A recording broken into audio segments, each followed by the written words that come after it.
ಸರಿ, ಈಗ ಅಧ್ಯಾಯ 3. ಈ ಅಧ್ಯಾಯ ಶುರು ಮಾಡೋಕ್ಕೆ ಮುಂಚೆ ನನಗೆ ಒಂದು ಅನಿಸಿದ್ದು ಅಂದರೆ, ಇದರಲ್ಲಿ ಕಾರಂತರು ಉಪಯೋಗಿಸಿರುವಂಥ ಭಾಷೆ ಸ್ವಲ್ಪ ವಿಭಿನ್ನವಾಗಿದೆ ಅಲ್ವಾ? ಅಷ್ಟು ಸುಲಭಕ್ಕೆ ಅರ್ಥ ಆಗಲ್ಲ. ಅಂದರೆ ಕೆಲವೊಂದು ಪದಗಳು ಭಾಷೆ ಅಂದರೆ ಸ್ವಲ್ಪ ಈಗ ಜಾಗಕ್ಕೆ ತಾವು ಅಂತ ಹೇಳಿದ್ದಾರೆ. ತಾವು ಅಂತ ನಮ್ಮೂರ ಹತ್ರ ನಾವು ಕರಿತೀವಿ. ಕೆಲವು ಕಡೆ ಉಪಯೋಗಿಸ್ತಾರೆ, ಇಲ್ಲ ಅಂತಲ್ಲ. ಆದ್ರೆ ಮತ್ತೆ ಯಾವತ್ತು ಅಂತಂದ್ರೆ ಎಲ್ಲವೂ ಅಂತ. ಹೌದು, ಈ ಯಾವತ್ತೂ ವಿಷಯಗಳನ್ನ ಅಂತಂದ್ರೆ ನಾವು ಈ ಎಲ್ಲಾ ವಿಷಯಗಳನ್ನ ಅಂತ ಅರ್ಥ ಮಾಡ್ಕೋಬೇಕು. ಹೌದು. ಸೊ ಹಾಗೆ ನನ್ಗೆ ಗಮನಕ್ಕೆ ಬಂತು ಅದು. ಕೆಲವೊಂದು ಪದಗಳು ಸ್ವಲ್ಪ ಏನ್ ಓದ್ತಿದ್ದಾರೆ ಇವರು ಅನ್ನೋ ಹಾಗೆ ಅನ್ಸುತ್ತೆ. ಬಟ್ ಆ ಕಂಟೆಕ್ಸ್ಟ್ ಅರ್ಥ ಆಗುತ್ತೆ. ಶುರು ಮಾಡೋಣ.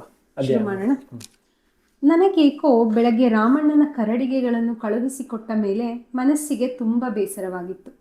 ಅವನ ವಿಚಾರವಾಗಿ ಅಜ್ಜಿಯ ಬಾಯಿಂದ ಕೇಳಿದ ಕಥೆಯೇ ಅದಕ್ಕೆ ಕಾರಣವಾಗಿತ್ತು. ಅವನ ಕಥೆಯಿಂದ ಮನಸ್ಸು ಅವನ ಕೈ ಹಿಡಿದವಳ ನೆನಪಿಗೂ ಹರಿಯಿತು. ಯಾವುದೋ ರಾಯನ ಕಾಲದಲ್ಲಿ ನನ್ನ ಗೆಳೆಯನೊಬ್ಬ ಅವಳನ್ನು ತೋರಿಸಿದ ನೆನಪು ಬಂತು. ಆ ಘಟನೆಯನ್ನು ಈಗ ಎಷ್ಟು ಕೆದಕಿ ನೋಡಿದರೂ ಮನಸ್ಸಿನ ಮುಂದೆ ಅವಳ ಬಿಂಬ ಬಂದು ನಿಲ್ಲಲೊಲ್ಲದು. ಅದರ ಬದಲು ಅಜ್ಜಿಯ ಮಾತನ್ನು ಕೇಳಿ ನಾನೇ ಸ್ಫುರದ್ರೂಪಿಯಾದ ಒಬ್ಬಳನ್ನು ಕಲ್ಪಿಸಿಕೊಂಡೆ. ಮರುಕ್ಷಣಕ್ಕೆ ಅದು ಸಲ್ಲದು ಎನಿಸಿತು. ಅವಳು ಹೊಟ್ಟೆಗಿಲ್ಲದೆ ಹೋದವಳು, ಎಂದೂ ಹಾಗಿರಲಾರಳು ಎಂದುಕೊಂಡೆ. ಆಗ ಕಂಗಾಲಾದ ಪ್ರೇತದಂಥ ಒಂದು ಸ್ತ್ರೀ ರೂಪ ಕಣ್ಮುಂದೆ ನಿಂತಿತು. ಅಲ್ಲಿಂದ ಮನಸ್ಸು ನನ್ನ ಸೋದರ ಮಾವನ ಕಡೆಗೆ ಹರಿಯಿತು. ಶೀನಪ್ಪ ಎಂಬ ಹೆಸರೇನೋ ನೆನಪಾಗುತ್ತದೆ. ಅದು ನಮ್ಮ ಅಜ್ಜಿ ಹೇಳಿದ ಕಥೆಯ ನೆನಪಿನಿಂದ. ನಾನಂತೂ ಅಲ್ಲಿಗೆ ಹೋದ ನೆನಪು ಬರಲುಲ್ಲದು. ಬರುವುದಾದರೂ ಹೇಗೆ?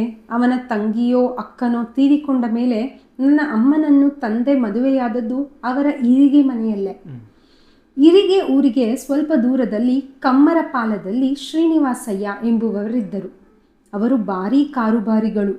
ಕಾರುಬಾರು ಹೆಚ್ಚಿಯೇ ಸಾಲ ಮಾಡಿ ತಮ್ಮಂದಿರಿಗೆ ಆಸ್ತಿ ಮಾರಿ ಊರು ಬಿಟ್ಟರು ಎಂಬುದನ್ನು ಕೇಳಿದ್ದೆ. ಇವರೇ ಅವರಾದರೆ ಇರಿಗೆಯಿಂದ ಕಮ್ಮರಪಾಲಕ್ಕೆ ಹೋಗಿರಬೇಕು ಎಂಬ ವಿಚಾರ ಹೊಳೆಯಿತು. ಒಮ್ಮೆ ಅನಿಸಿತು, ಯಾಕೆ ತಿರುಗಾಡಿಕೊಂಡು ಇರಿಗೆಯಾದರೆ ಇರಿಗೆ, ಕಮ್ಮರಪಾಲವಾದರೆ ಕಮ್ಮರಪಾಲಕ್ಕೆ ನಾನು ಹೋಗಿ ನೋಡಿಕೊಂಡು ಬರಬಾರದು? ಬಹಳ ದೂರದ ಊರೇನಲ್ಲ, ಕಾಗೆ ಹಾರಿದ ಹಾಗೆ ಅನ್ನುತ್ತಾರಲ್ಲ, ನಾನು ಹಾರಿದರೆ ಒಂದೆರಡು ಹರದಾರಿ ದೂರ. ಕಾಡು ಗುಡ್ಡ ತುಂಬಿದ್ದರಿಂದ ಅದರ ಇಮ್ಮಡಿ ದೂರವಾದೀತು, ಮುಮ್ಮಡಿಯಾದೀತು. ಆದರೆ ಕಾಗೆಯಂತೆ ನಾನು ಹಾರಲಾರೆ.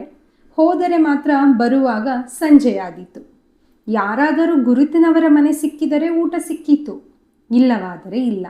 ಬರೀ ಹೊಟ್ಟೆಯಲ್ಲಿ ಅಲೆದಾಡುವ ವಿಚಾರ ಬಂದಾಗ ನಮ್ಮ ಜನ್ನನ ಅಜ್ಜನ ಮನೆ ಕಮ್ಮರಪಾಲದಲ್ಲಿ ಎಂಬ ನೆನಪು ಬಂತು. ಅದು ಹೊಳೆದೊಡನೆಯೇ ಅವನ ಮನೆಯ ಕಡೆಗೆ ಹೊರಟು ಬಿಟ್ಟೆ. ನಮ್ಮವರ 10-8 ಮನೆಗಳು ಊರಲ್ಲಿ ಇವೆಯಾದರೂ ಹಾಗೆಲ್ಲ ಹೋಗಿ ಬರುವ ವಾಡಿಕೆಯನ್ನು ಇಟ್ಟುಕೊಂಡಿರಲಿಲ್ಲ. ಇವನ ಮನೆಗೆ ನಿನ್ನೆ ದಿನ ಹೋಗಿದ್ದೆ. ಆಸಾಮಿ ಕಾಣಿಸಲಿಲ್ಲ. ಇದ್ದರೂ ಇದ್ದಾನು, ನೋಡಿಬಿಡುವ ಎಂದು ಹೊರಟೆ. ಬೆಳಗ್ಗಿನ ಸ್ನಾನ ಮಾಡಿಲ್ಲವಲ್ಲ ಎಂಬ ನೆನಪಾಯಿತು. ಅವಸರದಲ್ಲಿ ಅದನ್ನು ಮಾಡಿ ಅದಕ್ಕಿಂತ ಅವಸರದಲ್ಲಿ ಜಪ ಮುಗಿಸಿ ಸೀತೆಗೆ ಕೇಳಿಸುವ ಹಾಗೆ ದೇವರ ಮುಂದೆ ಗಂಟೆ ಬಾರಿಸಿ ಹೊರಬಿದ್ದೆ. 1/4 ಮೈಲು ದೂರ ಬಯಲಿನಲ್ಲಿ ನಡೆದು ಹೋಗುವುದಕ್ಕೆ ಎಷ್ಟು ಹೊತ್ತು ಬೇಕು? ಸುದೈವಕ್ಕೆ ಜನ್ನನ ಸವಾರಿ ಮನೆಯ ಚಾವಡಿಯಲ್ಲಿ ಕಂಬಕ್ಕೊರಗಿಕೊಂಡು ಪುಸ್ತಕ ಓದುತ್ತಿರುವುದು ಕಾಣಿಸಿತು. ಇದೇ ಸವಾರಿ ಎಂದು ಅವನ ಮುಂದಕ್ಕೆ ಹೋಗಿ ನಿಂತೆ. ಅವನು, ನಿನ್ನೆ ನೀನು ಬಂದಿದ್ದೀಯಂತಲ್ಲ. ನಾನು ಮಾರಾಯ ಊರಿಗೆ ಬಂದು ಇಷ್ಟು ದಿನವಾದರೂ ಅಜ್ಜಿಯ ಮನೆಗೆ ಹೋಗದಿದ್ದರೆ ತಕರಾರು ಬರುತ್ತೆ ಅಂತ ಹೋಗಿದ್ದೆ. ಅಜ್ಜಿಯ ಮನೆಗೆ? ಕಮ್ಮರಪಾಲಕ್ಕೆ? ಅಲ್ಲಿ ನಿಮ್ಮ ಅಜ್ಜಿಯ ಪೈಕಿಯವರು ಯಾರಿದ್ದಾರೆ? ಅಜ್ಜ ಇದ್ದಾರೋ? ಅಜ್ಜನೂ ಇದ್ದಾರೆ. ಅಲ್ಲಿ ಅಲ್ಲ. ಅವರು ಎಲ್ಲಿ? ಅವರಿಗೆ ದಿಕ್ಕೆ ದಿವಾನಿಯೇ. ಅವರಿಗೇನು ಅಂದರೆ ಅವರದ್ದೇ ಒಂದು ಮಹಾಭಾರತ. ಸ್ವಾರಸ್ಯವಿಲ್ಲದ ಕತೆ ಅದೆಲ್ಲವೂ. ಅವರಿಗೆ ಒಂದು ರಾಶಿ ಆಸ್ತಿ ಪಾಸ್ತಿ ಇತ್ತಂತೆ. ಯಾವುದಕ್ಕೂ ದಾಡಿ ಇರಲಿಲ್ಲವಂತೆ. ಆದರೆ ಗ್ರಹಚಾರ ಬಿಡಬೇಕಲ್ಲ. ಸಣ್ಣದರಲ್ಲಿಯೇ ಹೆಣ್ಣಿನ ಗೀಳು ಶುರುವಾಯಿತಂತೆ. 3 ದಿನಕ್ಕೆ ಒಬ್ಬೊಬ್ಬರು ರಾಣಿಯರನ್ನು ಕಟ್ಟಿಕೊಂಡರಂತೆ. ಇಲ್ಲಿ ಬೇರೆ, ಬೈಂದೂರಿನಲ್ಲಿ ಬೇರೆ, ಸಾಗರದಲ್ಲಿ ಬೇರೆ, ಹೋದ ಊರಿನಲ್ಲಿಯೂ ಒಂದೊಂದು ರಂಬೆ ಅನ್ನುತ್ತಾರೆ. ಬಹಳ ರಸಿಕರಂತೆ ಮಾತ್ರ. ಆಮೇಲೆ ಎಲ್ಲವನ್ನೂ ಮುಗಿಸಿದರು. ಆಸ್ತಿ ತಮ್ಮಂದಿರಿಗೆ ಮಾರಿದರು. ಅವರೊಬ್ಬ ತಮ್ಮನ ಮನೆಯಲ್ಲಿ ನನ್ನ ಅಜ್ಜಿ ಇರುತ್ತಿದ್ದಳು. ಅವರಿಗೆ ಅಮ್ಮ ಮತ್ತಿಬ್ಬರು ಗಂಡು ಮಕ್ಕಳು. ಆ ಮಕ್ಕಳು ಉಳಿದಿಲ್ಲ ಎಂದು. ಉಳಿದದ್ದು ಅಮ್ಮ ಒಬ್ಬಳೇ. ಇವರು ಊರಿನಲ್ಲಿದ್ದುದು ಎಲ್ಲ ಒತ್ತರೆಯಾದ ಮೇಲೆ ಹೆಂಡತಿಯನ್ನು ಕಟ್ಟಿಕೊಂಡು ಎಲ್ಲಿಗೆ ಹೋಗುವವರು? ಒಬ್ಬರೇ ಸೊರಬಕ್ಕೆ ಹೋದರಂತೆ. ಅಲ್ಲಿಯೂ 4 ದಿವಸ ವ್ಯಾಪಾರ ಗೀಪಾರ ಎಂದು ಕಾರುಬಾರು ನಡೆಸಿದರಂತೆ. ಕೊಟ್ಟವರಿಗೆಲ್ಲ ಟೊಪ್ಪಿ ಹಾಕಿರಬೇಕು. ಅಲ್ಲಿಂದ ಹೊರಟರು. ಈಗ ಚಿತ್ರದುರ್ಗದ ಕಡೆ ಎಲ್ಲೋ ಹೋಟೆಲು ಮಾಡಿಕೊಂಡಿದ್ದಾರೆ ಅಂತ ಯಾರೋ ಹೇಳುತ್ತಾರೆ. ನಿನ್ನ ಅಜ್ಜಿಯನ್ನು ಕಾಣಲಿಕ್ಕೆ ಬರುವುದಿಲ್ಲವೇ? ಅವರ ಕೈ ಹಿಡಿದ ನೆನಪು ಸಹ ಉಂಟೋ ಇಲ್ಲವೋ? ಅಂದರೆ ನೋಡು, ಅಷ್ಟೆಲ್ಲ ಕಳೆದುಕೊಂಡು ಊರಿಗೆ ಸಸಾರವಾಗಿ ಹೋದವರು ಅವರು. ಅವರ ತಮ್ಮಂದಿರು ಎಲ್ಲ ಸಾಲದ ಹೊರೆಯನ್ನು ಹೊತ್ತು ಚೇತರಿಸಿದ್ದೇ ದೊಡ್ಡದು. ಅಜ್ಜಿ ಇದ್ದಾರೆ ನಿಜ, ಕರೆಯಲು ಬರುತ್ತಿದ್ದರು ಹೋಗುತ್ತಿದ್ದರೋ ಏನೋ, ಅವರಿಗೆ ಮಾತ್ರ ಬೇಕಾಗಿರಲಾರದು. ಇವರು ಒಂದಷ್ಟು ದಿನ ಅವರು ಬಂದಾರು ಎಂದು ಆಸೆ ಕಟ್ಟಿಕೊಂಡಿದ್ದರು. ಭಾವಂದಿರಿಗೆ ಅವರನ್ನು ಹುಡುಕಿ ತೋರಿಸಿ ಎಂದು ಹೇಳಿದ್ದರು. ಅವರೇ ಬುದ್ಧಿ ಹೇಳಿದರು. ಅತ್ತಿಗೆ, ನಿನಗೆ ಮರುಳು, ನಿನಗೆ ಪ್ರಾಯ ತುಂಬಿದ್ದಾಗ ಅವನು ಮರ್ಯಾದೆ ಕೊಟ್ಟಿದ್ದರಲ್ಲವೇ ಇನ್ನೂ ಮೂಸಿ ನೋಡುವುದು? ಅವನು ಎಂಥ ಸ್ಥಿತಿಯಲ್ಲಿದ್ದಾನೋ? ಅವನ ಅನಾಚಾರ ಕಂಡು ಕಣ್ಣೀರು ಕರೆಯುವುದಕ್ಕೆ ಹೋಗುವುದೇ ಎಂದರು. ಅವಳನ್ನೂ ಅವಳ ಮಕ್ಕಳನ್ನೂ ಸಾಕಿದರು. ಆದರೆ ಗಂಡು ಮಕ್ಕಳ ಅದೃಷ್ಟ ಅವರಿಗಿರಲಿಲ್ಲ. ಆದರೂ ನನ್ನ ತಾಯಿಯ ಲಗ್ನಕ್ಕೂ ಆತ ಎಲ್ಲಿದ್ದಾನೆ ಅಂತ ಹುಡುಕಿ ನೋಡಿ ಹೇಳಿದರು. ಬರುತ್ತೇನೆಂದ ಆಸಾಮಿ ಬರಲೇ ಇಲ್ಲ. ಹಾಗಾಗಿ ಅಜ್ಜಿಗೆ ಮಗಳು ಮೊಮ್ಮಕ್ಕಳು ಅಂದರೆ ಜೀವ. ಇಲ್ಲಿಗೆ ಬನ್ನಿ ಅಂದರೆ ಬರುವುದಿಲ್ಲ. ನಾನು ಹೋದರೆ ಮಾತ್ರ ಬಹಳ ಸಂತೋಷವಾಗುತ್ತದೆ. ಎಷ್ಟೊಂದು ಸಮ್ಮಾನ ಮಾಡುತ್ತಾರೆ ಎಂದು ಹೇಳುವುದಕ್ಕಿಲ್ಲ. ಅವರು ಮಾತ್ರ ಇನ್ನೂ ಗಂಡನ ಆಸೆಯನ್ನು ಬಿಟ್ಟವರೇ ಅಲ್ಲ ಎಂದು ಕಾಣುತ್ತದೆ. ಕಳೆದ ಸಾರಿ ಹೋದಾಗ ಚಿತ್ರದುರ್ಗದಲ್ಲೋ ಜಗಳೂರಲ್ಲೋ ಇದ್ದಾರಂತೆ. ನೀನು ಹೋಗಿ ಮಾತನಾಡಿಸಿಯಾದರೂ ಬಾ ಎಂದಿದ್ದರು. ನಿನ್ನೆ ಹೋದಾಗಲೂ ಅವರೆನ್ನುವುದರೊಳಗೆ ನಾನೇ ನೋಡುವ ಪುರಸುತ್ತು ಮಾಡಿಕೊಂಡು ಹೋಗುತ್ತೇನೆ ಎಂದಿದ್ದೆ. ನನಗೆ ಆ ಕಥೆಯನ್ನು ತೊಡಗುವ ಕೆಲಸವೇನೋ ಸುಲಭವಾಯಿತು. ತೊಡಗಿದ ಮೇಲೆ ಕೇಳುವುದು ಕಷ್ಟವಾಯಿತು. ಅವನ ಅಜ್ಜಿ ಎಷ್ಟು ಸಂಕಟಪಟ್ಟಿರಬಹುದು ಎಂಬ ನೆನವರಿಕೆಗಳು ಬಂದವು. ಅವರು ನನ್ನ ಸೋದರ ಮಾವನ ಹೆಂಡತಿ ಎಂದು ನೆನೆಯುವುದು ಕಷ್ಟದ ಕೆಲಸವಾಯಿತು. ಆದರೂ ಜನ್ನ ಮತ್ತೇನನ್ನೋ ಹೇಳಿದ. ಆತನೂ ಅವರನ್ನು ಕಂಡಿಲ್ಲ, ನಾನು ಕಂಡಿಲ್ಲ. ತಮ್ಮ ಮಗಳ ಲಗ್ನಕ್ಕೂ ಸಹ ಬರಲಿಲ್ಲ. ಅಂದರೆ ಅವರ ಒಬ್ಬ ತಮ್ಮ ನರಸಿಂಹಯ್ಯ ಹೋಗಿ ಕರೆದರೆ ನಾನು ಬರುವುದು ತಿರುಗಿ ಮೊದಲಿನಂತೆ ಮಾತುಭಾರನಾದ ಮೇಲೆಯೇ ಎಂದರಂತೆ. ಬಹಳ ಒತ್ತಾಯಿಸಿದ್ದಕ್ಕೆ ಬರುತ್ತೇನೆ ಅಂದರೂ ಬರಲಿಲ್ಲ. ನಡೆಯಬೇಕಾದ ಮದುವೆ ನಡೆಯಿತು ಎಂದ. ಅವರ ಮಾತುಗಾರಿಕೆ ಜರ್ಬುಗಳು ಅಂಥದಿರಬೇಕು.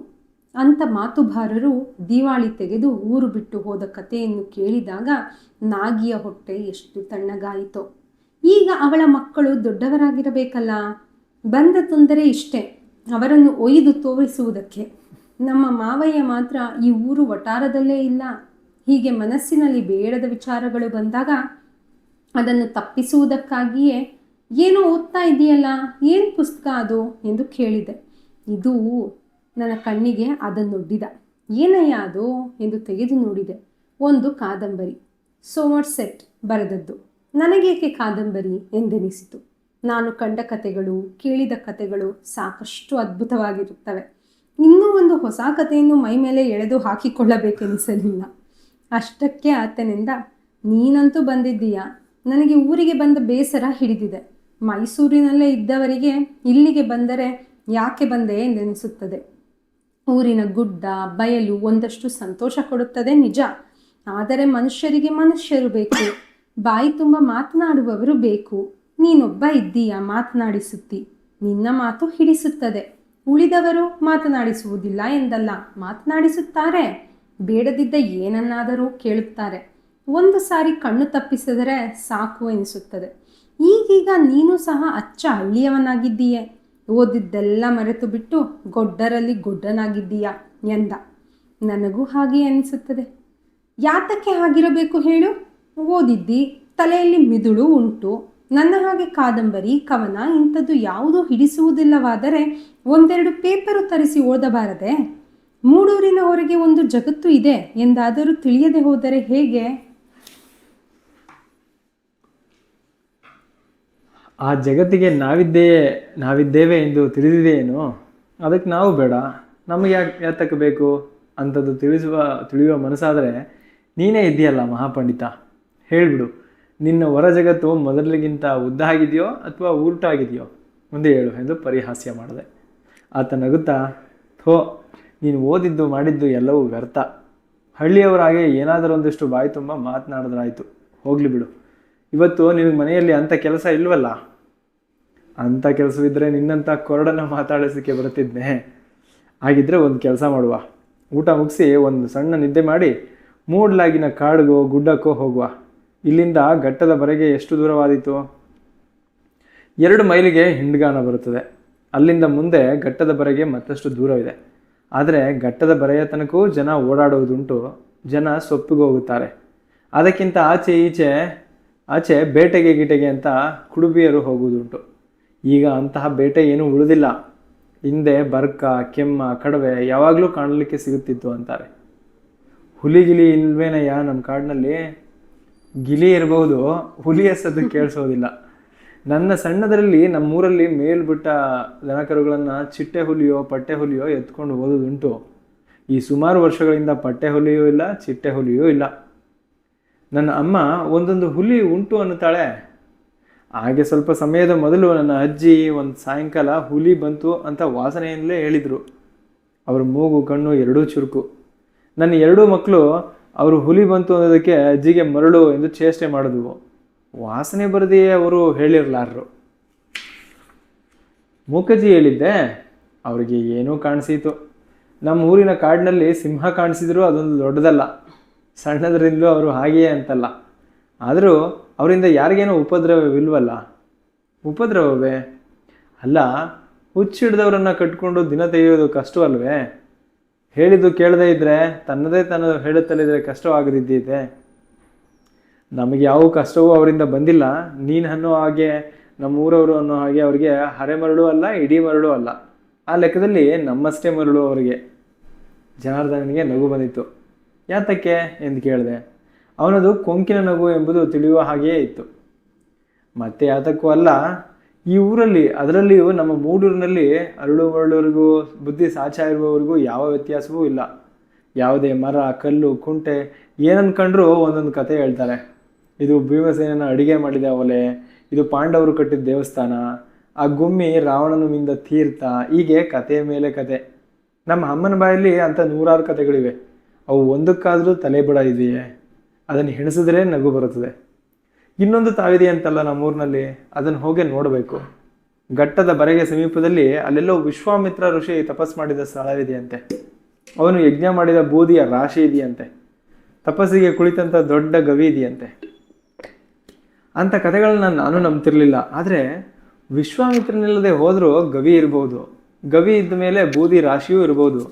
ಅವು ಎರಡೂ ಇಲ್ಲದೆ ಕತೆ ಹುಟ್ಟಿಕೊಳ್ಳಲಾರದು ಎಂದೆ. ಅದಕ್ಕೇನೆ ಹೇಳಿದ್ದು, ಘಟ್ಟದ ಬರೆಯ ತನಕವೂ ನೋಡ್ಕೊಂಡು ಬರ್ಬೋದೆಂದು. ಬೂದಿಯ ರಾಶಿಯೋ ಗುಹೆಯೋ ಇದ್ದರೆ ಅಷ್ಟಾದರೂ ನೋಡಿದ ಹಾಗಾಯಿತು. ಋಷಿಗಳಿಲ್ಲದೆ ಹೋದರೆ ಹುಲಿಗಿಲಿ ಆದರೂ ಇದ್ದಿತ್ತು. ಮನೆಯಲ್ಲಿ ಕುಳಿತು ಬೇಸರವಾಗಿದೆ. ಓದಿ ಬೇಸರ ಬರುತ್ತದೆ. ಅದಕ್ಕೇನಾಗಬೇಕು? ಹೋಗಿ ಬರುವ. ಈ ಊರಲ್ಲೇ ಹುಟ್ಟಿ ಇಲ್ಲೇ ಇದ್ದು ಊರಿನ ವಿಚಾರ ಏನೇನೋ ಗೊತ್ತಿಲ್ಲದೆ ಹೋದರೆ ಹೇಗೆ? ಗುಹೆ ಖಂಡಿತಕ್ಕೂ ಕಾಣಸಿಗಬಹುದು. ಬೆಟ್ಟದ ಮೈಯಲ್ಲಿ ಮಳೆ ಬಿದ್ದು ನೆಲ ಮಾಟೆಯ ಹಾಗೆ ಕಾಣಿಸಿದ್ರೆ ಅದೊಂದು ಆಶ್ಚರ್ಯದ ಸಂಗತಿ ಅಲ್ಲ. ಇಂದಿನ ಕಾಲದಲ್ಲಿ ಇಲ್ಲಿ ಜನರೂ ಇದ್ದಿರಲಾರಲು ಎನ್ನುವಂತಿಲ್ಲ. ನಮ್ಮ ಊರೇ ಒಂದು ಪಟ್ಟಣವಾಗಿತ್ತಂತಲ್ಲ. ತೀರಾ ಮೊದಲಿನ ಜನ ಕಾರ್ಲ ಅಜಂತಗಳಲ್ಲಿ ಕೊರೆದ ಹಾಗೆ ಅಷ್ಟು ದೊಡ್ಡದಲ್ಲವಾದರೂ ಸಣ್ಣ ತೆರನ ಗುಹೆಗಳಲ್ಲಿ ಕೊರೆದು ಬಿಡಾರ ಮಾಡಿಕೊಂಡಿದ್ರೆ ಏನು ತಪ್ಪು? ಅವರು ಅಡಿಗೆ ಮಾಡಿ ಚೆಲ್ಲಿದ ಬೂದಿ ಇದ್ದರೂ ಇದ್ದಿತ್ತು. ಓದೋದಕ್ಕೆ ಅಷ್ಟಾದರೂ ಕಾಣಲು ಸಿಕ್ಕಿದರೆ ನಮ್ಮದೊಂದು ದೊಡ್ಡ ಸಂಶೋಧನೆ ಆಯಿತು. ಹಾಗಿದ್ರೆ ಊಟ ಮಾಡಿದವರೇ ಹೊರಡುವ. ಬರುವಾಗ ಕತ್ಲೆ ಆಗಬಾರ್ದಷ್ಟೇ. ಕಾಡಿನಲ್ಲಿ ಬರುವಾಗ ಕತ್ತಲೆಯಾಗಿ ದಾರಿ ತಪ್ಪಬಾರ್ದು. ಯಾರನ್ನಾದರೂ ಕರೆದುಕೊಂಡು ಹೋಗಬೇಕು. ಮೂಡೂರಿನ ಸೆರಗು ದಾಟಿದರೆ ಕುಡುಬಿಯರ ಮನೆಗಳಿವೆ. ಅವರಿಗೆ ಕಾಡಿನ ಸಂದುಗೊಂದು ತಿಳಿದಿರುತ್ತೆ. ಹಾಗೇ ಆಗಲಿ ಎಂಬ ಅಪ್ಪಣೆ ದೊರೆಯಿತು. ಅನಂತರ ಊಟ ಬೀಳುವ ತನಕವೂ ಹರಟೆ ಹೊಡೆದು ಉಂಡೊಡನೆಯ ಕಾಲು ಕಿತ್ತೆವು. ಜನನ ತಾಯಿ ಅಷ್ಟು ಅವಸರದಲ್ಲಿ ಮನೆ ಬಿಟ್ಟದನ್ನು ಕಂಡು ಕಣ್ಣು ಅರಳಿಸಿದ್ಲು. ಆತನಿಗೆ ಇದರ ಇಂಗಿತ ತಿಳಿಯಿತು. ಏನಿಲ್ಲ, ಬೇಸರ ಕಳೆಯೋದಕ್ಕೆ ಎಲ್ಲಾದರೂ ತಿರುಗಾಡ್ಕೊಂಡು ಬರ್ತೇವೆ ಎಂದ. ಅಲ್ಲಿಂದ ನಾವಿಬ್ಬರು ಕೂಡಿ ನಮ್ಮ ಮನೆಯ ಕಡೆಗೆ ಬಂದವು. ಆಗ ಆತ, ಮನೆಗೆ ಹೋಗುವುದು ಬೇಡ, ನಿಮ್ಮಜ್ಜಿ ಮಾತನಾಡಿಸಲು ಕುಳಿತರೆ ಮತ್ತಷ್ಟು ಉದ್ದವಾದೀತು ಎಂದ. ಅಲ್ಲಿಂದಲೇ ಮನೆಯ ಮೂಡಣಕ್ಕಿರುವ ಹಾದಿಯನ್ನು ಹೊಕ್ಕೆವು. ಅದನ್ನು ದಾಟಿದರೆ ಮುಂದೆ ಸರಿಯಾದ ಕಾಡಿನ ಸೆರಗು ಬರುತ್ತದೆ. ಅದರ ನಡುವಣ ಕಿರುದಾರಿಯಲ್ಲಿ 2 ಮೈಲ್ ದೂರ ನಡೆದು ಹೋದ ಮೇಲೆ ಒಂದು ಚಿಕ್ಕ ಬೆಣವಿದೆ. ಅಲ್ಲಿ 4 ಕುಡುಬಿಯರ ಮನೆಗಳಿವೆ.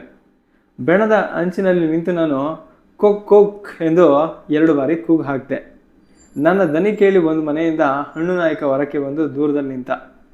ನನ್ನ ಕಂಡು ನನ್ನ ಕೈ ಸನ್ನೆಯನ್ನು ನೋಡಿ ಹತ್ತಿರಕ್ಕೂ ಬಂದು ಏನು ಕರೆದ್ರಿ ಎಂದ. ಆತ ಗುರುತಿನವ, ನಮ್ಮ ಮಕ್ಕಳೇನಲ್ಲ. ಅವನೊಡನೆ ನನ್ನ ಆಸೆಯನ್ನು ಹೇಳಿದೆ. ಹಾಗಿದ್ದರೆ ಈ ಬಲದ ಜಾಡನ್ನು ಹಿಡಿದು 4 ಹೆಜ್ಜೆ ಮುಂದಕ್ಕೆ ಹೋಗಿ ನಿಮ್ಮ ಬೆನ್ನಿಗೆ ಬಂದು ಸೇರ್ತೇನೆ ಎಂದು ಹೇಳ್ದ. ನಾವು ಹಾಗೇ ಮಾಡಿದ್ವು. ಮೆಲ್ಲಗೆ ಏರುತ್ತಾ ಸರಿಯುವ ಕಾಡಿನ ದಾರಿಯನ್ನು ಹಿಡಿದು 1/4 ಮೈಲಿ ನಡೆದಾಡುವಾಗ ಹಣ್ಣು ನಮ್ಮನ್ನು ಬಂಧಿಸಿ ಕೂಡ್ಕೊಂಡ. ಅವನ ಕೈಯಲ್ಲಿ ಕತ್ತಿ, ಕೋವಿಗಳೆರಡೂ ಇದ್ವು. ನಾನು ಕತ್ತಿ ತಂದದ್ದು ಒಳ್ಳೇದಾಯಿತು, ಕೋವಿ ಆತಕ್ಕೆ ಎಂದು ಕೇಳಿದೆ.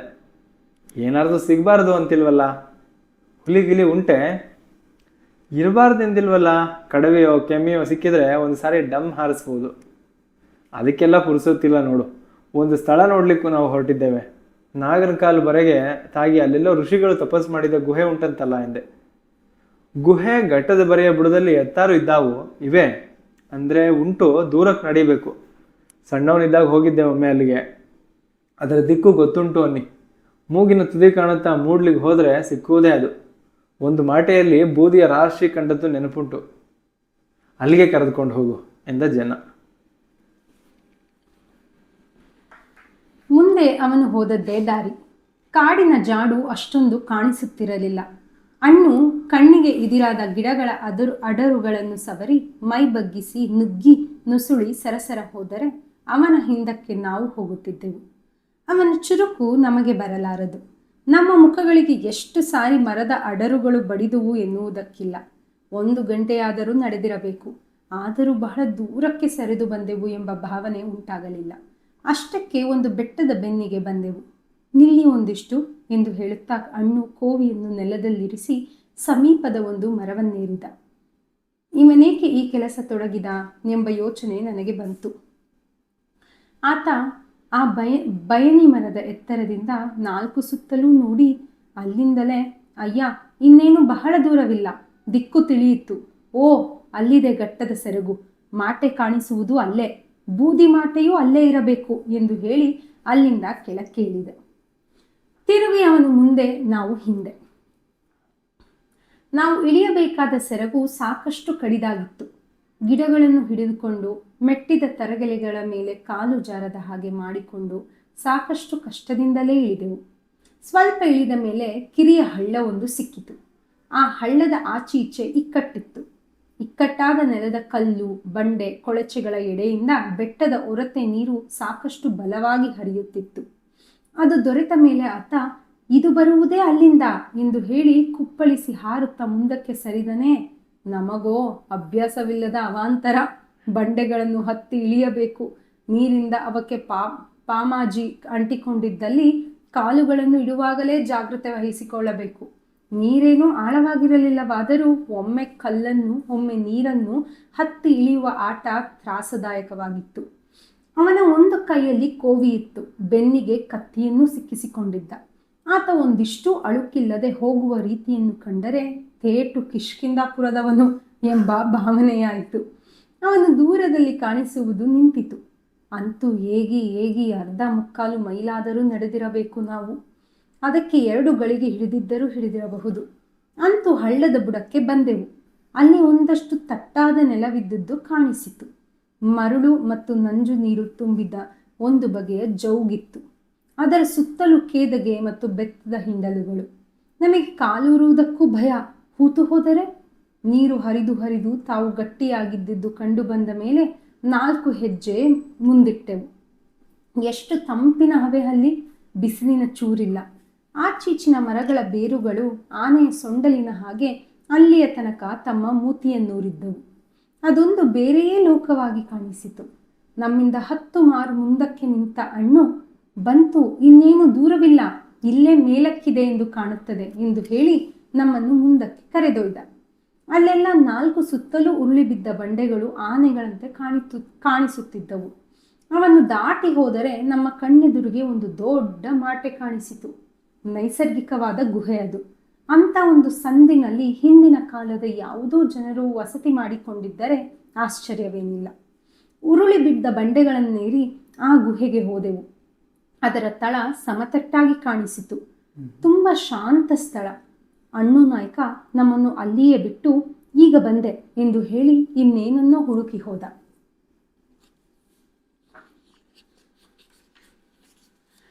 ನಾವು ತುಸು ಹೇಗಿ ದಣಿವು ಕಳೆದ ಮೇಲೆ ಹರಟೆಯಲ್ಲಿ ಹೊಟ್ಟೆ ತುಂಬಿಸಿಕೊಂಡೆವು. ಮನೆಯಿಂದ ಹೊರಟು ಬರುವಾಗ ಒಂದಿಷ್ಟು ತಿಂಡಿಯನ್ನಾದರೂ ಹೊತ್ತು ತರುತ್ತಿದ್ದರೆ ಅದಕ್ಕೆಷ್ಟು ರುಚಿ ಬರುತ್ತಿತ್ತೋ ಏನೋ. ಈಗ ಅಂಥ ಕೆಲಸವೇನಿಲ್ಲ. ಬಂದು ಕುಳಿತೆವು, ನಿಂತೆವು. ಆ ಗವಿಯ ಶಿಲಾ ಗೋಡೆಗಳನ್ನು ಸವರಿ ನೋಡಿದೆವು. ಅವಕ್ಕೆ ಅಂಟಿದ್ದ ಪಾಮಾಜಿ ಒಣಗಿ ನಮ್ಮ ಕೈಗೂ ಬಂದಿತು. ಆದರೆ ದೂರದ ಒಂದು ಸಂದಿನಲ್ಲಿ ಒಂದು ಬಿರುಕು ಇದ್ದಿತ್ತು. ನೆಲದ ಮೇಲೆ ಒಂದಿಷ್ಟು ಬೂದಿ ಬಿದ್ದಿದ್ದು ಕಾಣಿಸಿತು. ತುಸು ಹೊತ್ತಿನಲ್ಲಿ ಅಣ್ಣು ನಾವಿದ್ದಲ್ಲಿಗೆ ಬಂದು, ಅಯ್ಯ, ಇಂಥ 4-6 ಮಾಟೆಗಳಿವೆ. ಎಲ್ಲವನ್ನೂ ನೋಡುವುದಕ್ಕೆ ಸಮಯ ಸಾಲದು. ಬೂದಿ ಮಾಟೆಯನ್ನು ತೋರಿಸುತ್ತೇನೆ ನಿಮಗೆ ಎಂದು ಹೇಳಿ ಮುಂದಕ್ಕೆ ಸಾಗಿದ. ನಾವು ಅವನನ್ನು ಹಿಂಬಾಲಿಸಿದೆವು. ಅದರ ಬದಿಯ ಮಗ್ಗುಲಲ್ಲಿ ಗಿಡಮರಗಳ ಎಡೆಯಲ್ಲಿ ಕಾಲಿರಿಸುತ್ತಾ ಮುಂದಕ್ಕೆ ಸಾಗಿದೆವು. ಒಂದಿಷ್ಟು ದೂರ ಸರಿದ ಮೇಲೆ 4-6 ಗುಹೆಗಳ ಸಾಲು ಕಾಣಿಸಿತು. ಅವೆಲ್ಲ ಎತ್ತರದಲ್ಲಿದ್ದವು. ಮತ್ತು ಒಂದಷ್ಟು ದೂರ ನಡೆದು ನೆಲವನ್ನೇರಿ ನಿಂತಾಗ ಬಲು ದೊಡ್ಡದಾದೊಂದು ಹೆಬ್ಬಂಡೆಯ ಸೆರಗು ಬೆಟ್ಟದ ಗೋಡೆಯಿಂದ ಮುಂದಕ್ಕೆ ಚಾಚಿದ್ದು ಕಾಣಿಸಿತು. ಅದರ ಮೇಲೆಲ್ಲ ಜೇನಿನ ತಟ್ಟಿಗಳು. ಅಲ್ಲಿಂದಲೂ ತುಸು ಮುಂದಕ್ಕೆ ಹೋದೆವು. ಇನ್ನೊಂದು ಬಂಡೆಯ ಚಾಚಲು ಅಂಚಿನ ಮೇಲೆ ಕಾಲಿರಿಸಿ ಹಿಂದಕ್ಕೆ ತಿರುಗಿದೆವು. ಬಂಡೆಯನ್ನಪ್ಪಿ 10-8 ಹೆಜ್ಜೆಗಳನ್ನು ಆ ಚಾಚು ಶಿಲೆಯ ಮೇಲೆ ನಡೆದಾದ ಬಳಿಕ ಬಹಳ ದೊಡ್ಡ ಗುಹೆಯೊಂದು ಎದುರಾಯಿತು. ಮೊದಲು ಕಂಡದ್ದಕ್ಕಿಂತ 4 ಪಾಲು ವಿಶಾಲ ಸ್ಥಳವದು. ಅದರ ಇದಿರಿಗಿರುವ ಸ್ಥಳವು 5-6 ಆಳು ತಗ್ಗಿನಲ್ಲಿದೆ. ಆ ಗುಹೆಯಾದರೆ ಮನುಷ್ಯರಿಗೆ ಪ್ರಾಣಿಗಳಿಂದ ಸಂಪೂರ್ಣ ರಕ್ಷಣೆ ಕೊಡುವಂಥದ್ದು. ಗುಹೆ ದೊಡ್ಡವಾಗಿದ್ದರೂ ಅದರೊಳಗಿನ ಕಲ್ಲು ಮಣ್ಣು ಹರವಿ ಬಿದ್ದಿತ್ತು. ಒಂದೆಡೆ 2 ಅಡಿ ದಪ್ಪಕ್ಕೆ ಬೂದಿಯ ರಾಶಿ ಹರವಿ ಬಿದ್ದಿತ್ತು. ಅದನ್ನು ಮೆಟ್ಟಿಕೊಂಡು ಗುಹೆಯನ್ನು ನೋಡತೊಡಗಿದೆವು. ಸಾಕಷ್ಟು ಒಳಗಿನ ತನಕ ಮೇಲಣ ಬಂಡೆಯ ಮಾಡು ಚಾಚಿದ್ದರಿಂದ ಆ ತಾವಿನಲ್ಲಿ 100 ಮಂದಿ ಕುಳಿತಿರುವಷ್ಟು ಜಾಗ ಕಾಣಿಸಿತು. ತೀರಾ ಹಿಂದೆ ಮತ್ತೊಂದು ಕಿರಿಯ ಮಾಟೆ ಇದೆ. ಅಂತ ಪೊಟರೆ ಹೇಗೆ ಉಂಟಾಯಿತು? ಇಲ್ಲೆಲ್ಲ ಮೊದಲು ಕಲ್ಲು ಮಣ್ಣು ತುಂಬಿಕೊಂಡಿತ್ತೆ. ಕಾಲಾಂತರದಲ್ಲಿ ಮಳೆ ನೀರು ಜಿನುಗಿ ಅವನ್ನೆಲ್ಲ ಹೊರಗೆ ಸಾಗಿಸಿತೆ ಎಂದು ಏನೇನೋ ಯೋಚಿಸಿದೆ. ಜನರಂತೂ ಅಲ್ಲಿ ವಾಸವಾಗಿದ್ದ ಕುರುಹು ಅಷ್ಟು ದೊಡ್ಡದಾದ ಬೂದಿಯ ರಾಶಿಯಿಂದಲೇ ಸ್ಪಷ್ಟವಾಗುತ್ತಿತ್ತು. ಅಷ್ಟು ದಪ್ಪನಾದ ರಾಶಿ ಬೀಳಬೇಕಾದರೆ ದೀರ್ಘಕಾಲ ವಾಸ ಮಾಡಬೇಕು. ಇಂಥ ವಿಚಾರ ಮಾಡುತ್ತಾ ನಮಗೆ ಹೊತ್ತು ಗೊತ್ತಿನ ಮರವೇ ಆಯಿತು. ನಾನು ಕುತೂಹಲದಿಂದ ಬೂದಿ ಮೆತ್ತಿದ ನೆಲವನ್ನು ಕೆರೆಯತೊಡಗಿದೆ. ಎಷ್ಟು 1000 ವರ್ಷಗಳ ಹಿಂದಿನ ಬೂದಿಯೋ. ಕೆರೆದರೆ ಬೆರಳಿಗೆ ಸಿಗಲಿಲ್ಲ. ಅಣ್ಣುವಿನ ಕೈಯಿಂದ ಕತ್ತಿ ತೆಗೆದುಕೊಂಡು ಕೊಚ್ಚತೊಡಗಿದೆ. ಕೊಚ್ಚಿದರೆ ಅಲ್ಲಿ ಏನುಂಟು ಏನಿಲ್ಲ ಅನ್ನಿಸಿತು. ಇದ್ದಲು ತುಣುಕುಗಳು, ಎಲುಬಿನ ತುಣುಕುಗಳು, ಗಡಿಗೆಯ ಚೂರುಗಳು ಹೊರಬಿದ್ದವು. 1-2 ಎಲುಬಿನ ಚೂರನ್ನೆತ್ತಿಕೊಂಡು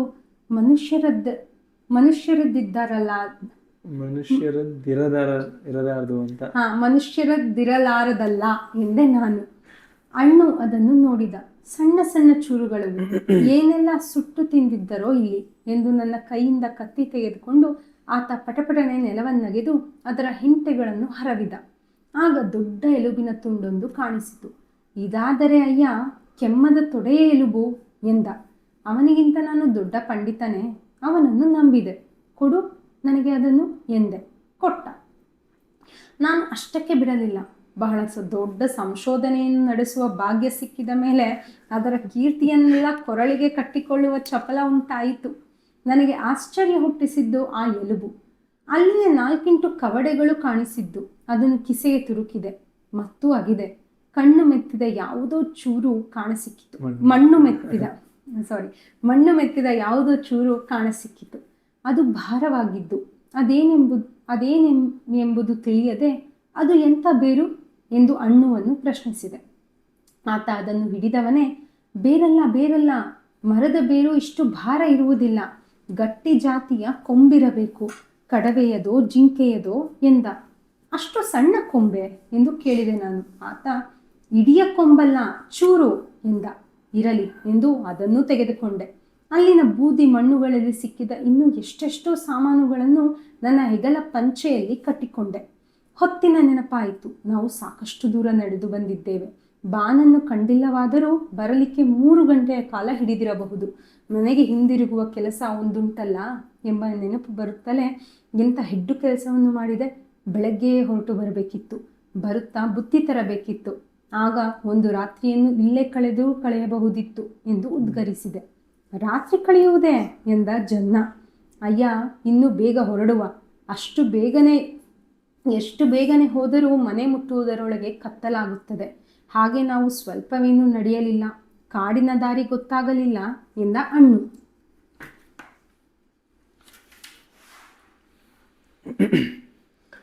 ಹಿಂದಕ್ಕೆ ಹೊರಡಬೇಕಲ್ಲ ಎಂಬ ನಿರಾಶೆ ನಂದು.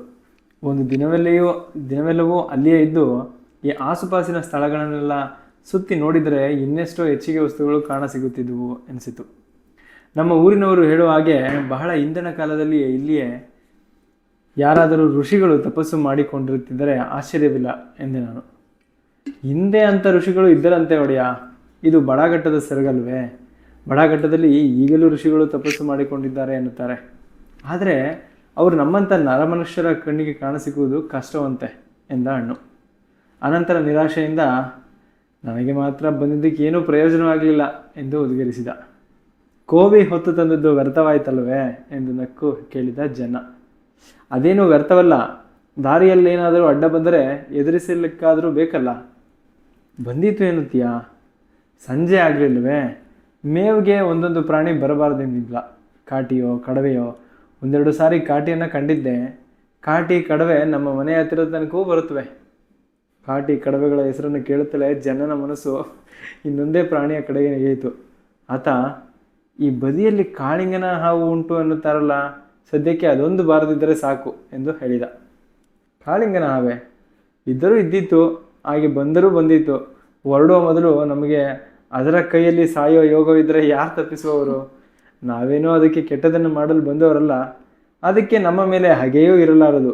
ಬನ್ನಿ, ಬೀಸನೆ ಹೋಗುವ. ಕಾಲು ಹಾಕುವಾಗ ಮೆಟ್ಟಿನ ಶಬ್ದಕ್ಕೆ, ತರಗೆಲೆಯ ಶಬ್ದಕ್ಕೆ ಹಾವು ಗೀವು ಏನಿದ್ದರೂ ಎದುರಿ ಓಡುತ್ತವೆ ಎಂದು ಧೈರ್ಯ ಹೇಳ್ದ. ನಾನು ಮೈ ಮೇಲೆ ಹೊದ್ಕೊಂಡು ಬಂದಿದ್ದ ಪಂಚೆಯಲ್ಲಿ ಅಲ್ಲಿ ಸಿಕ್ಕಿದ ಹಲವಾರು ವಸ್ತುಗಳನ್ನು ಕಟ್ಟಿಕೊಂಡೆ. ಚಿಕ್ಕ ಪುಟ್ಟ ವಸ್ತುಗಳನ್ನು ಕಿಸೆಯಲ್ಲಿ ತುರುಕೊಂಡೆ. ಗವಿಯನ್ನಿಳಿದು ಕೆಳಗೆ ಬಂದೊಡನೆಯೇ ಅಲ್ಲಿನ ನೀರಲ್ಲಿ ಭಾರವಾಗಿ ಕಾಣಿಸಿದ ಆ ಬೇರಿನ ತುಂಡನ್ನು ಮುಳುಗಿಸಿ ತಿಕ್ಕಿ ನೋಡಿದೆ. ಅದೊಂದು ಜಿಂಕೆಯ ಕೊಂಬಿನ ಚೂರು ಎಂಬುದು ತಿಳಿಯಿತು. ಹಣ್ಣು ಅದನ್ನು ಕೈಗೆ ತೆಗೆದುಕೊಂಡು, ಅಯ್ಯ, ಇದನ್ನು ನಮ್ಮ ಆಚಾರ್ಯ ಕೈಯಲ್ಲಿ ಕೊಟ್ಟರೆ ಸಿಗದು ಒಳ್ಳೆಯ ಚೂರಿಯ ಹಿಡಿ ಮಾಡ್ಯಾನು ಎಂದ. ಅದನ್ನು ಸಿಗಿಯೋದೇ ಏತಕ್ಕೆ? ಅದು ಇಡೀ ಇದ್ದರೆ ಚಂದ. ಇಲ್ಲಿಗೆ ಬಂದ ನೆನಪಿಗೆ ಆಯಿತು. ನನಗಂತೂ ಹಣ್ಣು ಇನ್ನೊಂದು ಸಾರಿ ಇಲ್ಲಿಗೆ ಬಂದೇ ತಿರಬೇಕು ಅನಿಸುತ್ತದೆ. ಆಗಲಂತೆ, ಬರುವ ಇನ್ನೊಂದು ಸಾರಿ. ಜೊತೆಯಲ್ಲಿ ಇನ್ನೂ ಇಬ್ಬರನ್ನು ಕರೆದುಕೊಂಡು ಬಂದರೆ ಇದೇ ಮಾಟಿಯಲ್ಲಿ ಒಂದು ರಾತ್ರಿ ಒಂದು ಹಗಲು ಕಳೀಬೋದು. ಈ ಮಾಟೆಗೆ ಹುಲಿ ಬರಲಾರದು. ಮಾಟೆಗೆ ಹೋಗುವ ದಾರಿ ಎಷ್ಟು ಸಪುರದ್ದು, ಹುಲಿ ಕಾಲಿಡಲಾರದು ಅಲ್ಲಿ. ಹಾಗೆ ಮಾಡುವ ಎನ್ನುತ್ತಾ ಹಣ್ಣು ಬೆಟ್ಟವನ್ನೇರತೊಡಗಿದ. ನಾವು ಅವನನ್ನು ಅನುಸರಿಸತೊಡಗಿದೆವು. ಬರುತ್ತಾ ಎಲೆಗಳನ್ನು ಸವರುತ್ತಾ ಬಂದುದರಿಂದ ಮರಳುವ ದಾರಿ ಸುಲಭವಾಗಿ ಗೊತ್ತಾಗುತ್ತಿತ್ತು. ಏರುವ ಅವನ ಭರಕ್ಕೆ ಸಮನಾಗಿಯೇ ನಾವಿಬ್ಬರೂ ಏಗುತ್ತಲೇ ಹಿಂಬಾಲಿಸಿದೆವು. ಬೆಟ್ಟದ ಬೆನ್ನಿಗೆ ಬಂದಾಗ ಹಣ್ಣು, ಅಯ್ಯ, ಪಡುವಿಗೆ ನೋಡಿ, ಹೊತ್ತು ಕಂತುತ್ತಾ ಇದೆ. ಮುಂದಿನ ದಾರಿಯೆಲ್ಲ ಇಳುಕಲು, ನಡೆಯುವುದಕ್ಕೆ ಕಷ್ಟವಿಲ್ಲ ಎಂದು ನುಡಿದು ಮುಂದೆ ಸಾಗಿದ.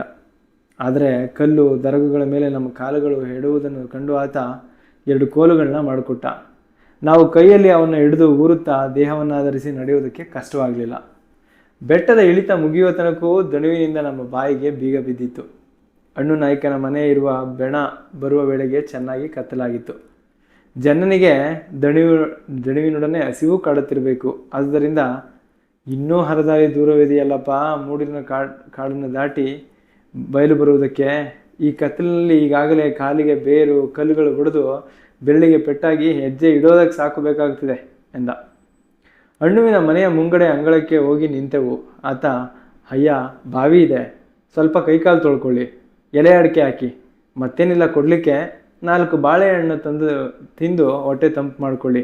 ಅಷ್ಟರಲ್ಲಿ 2 ಸೂಡಿ ಕಟ್ಟುತ್ತೇನೆ. ಸಲೀಸ್ ಮಾರ್ಗದಲ್ಲಿ ನಿಮ್ಮನ್ನು ಬಯಲಿಗೆ ಮುಟ್ಟಿಸಿದರೆ ಆಯ್ತಲ್ಲ. ಆಮೇಲೆ ಬೀಸಾತಿ ಇಲ್ಲದೆ ಗದ್ದೆ ಹೆಂಚಿನಲ್ಲಿ ಹೋದ್ರಾಯಿತು ಎಂದು ಉಪದೇಶಿಸಿದ. ನಾವು ಕಾಲುಗಳನ್ನ ತೊಳೆದು ಮುಖಕ್ಕೆ ನೀರನ್ನು ಅಪ್ಪಳಿಸ್ಕೊಂಡು ಮೈ ದೇವರನ್ನು ಉಜ್ಜಿಕೊಂಡು ಅಂಗಳದಲ್ಲಿರಿಸಿದ 2 ಮಣೆಗಳ ಮೇಲೆ ಹೋಗಿ ಕುಳಿತೆವು. ಅವನು ತಂದಿರಿಸಿದ 2 ಚಿಪ್ಪು ಬಾಳೆಹಣ್ಣುಗಳನ್ನ ತಿಂದೆವು. ನಾವೇ ತಂದ ಒಂದು ಬಿಂದಿಗೆ ನೀರನ್ನು ಬರಿದು ಮಾಡಿದ್ವು. ನಮಗೆ ಗಟ್ಟಿ ಉಪಹಾರ ಆದ್ದರಿಂದ, ಅಣ್ಣು ನೀನು ಮನೆಯಲ್ಲಿ ಅಡುಗೆ ಆಗಿದ್ದರೆ ಒಂದಿಷ್ಟು ಊಟ ಮಾಡಿ ಹೊರಡು ಎಂದೆ ನಾನು. ಬೇಡ, ಬಂದು ಉಂಡ್ರಾಯಿತು ಎಂದ ಅವನು. ಹಾಗಿದ್ದರೆ ರಾತ್ರಿ ನಮ್ಮಲ್ಲಿಯೇ ಉಂಡು ಮಲಗಿಕೋ, ಬೇಕಷ್ಟು ನಡೆದು ದಣದಿದೀಯಾ ಎಂದು ನಾನು ಒತ್ತಾಯ ಮಾಡಿದ್ದಕ್ಕೆ ಆತ ತನ್ನ ಗುಡಿಸಲನ್ನು ಹೊಕ್ಕು ಒಂದು ಊಟದ ಶಾಸ್ತ್ರ ಮುಗಿಸಿ ಬಂದ. ನಮ್ಮ ಮುಂದೆ ವೀಳ್ಯದ ತಾಟು ಇರಿಸಿದ್ದ. ನಾವು ಅಂಬಾಡಿ ಎಲೆಯ ವೀಳೆಯ ಮೆದ್ದು ಕಾಲ ಕಳೆದವು. ಅಷ್ಟರಲ್ಲಿ ಅವನ ಊಟವೂ ಮುಗಿದು ಬಂದೆ ಒಡೆಯ ಎಂಬ ಧ್ವನಿಯೂ ಹೊರಟಿತು.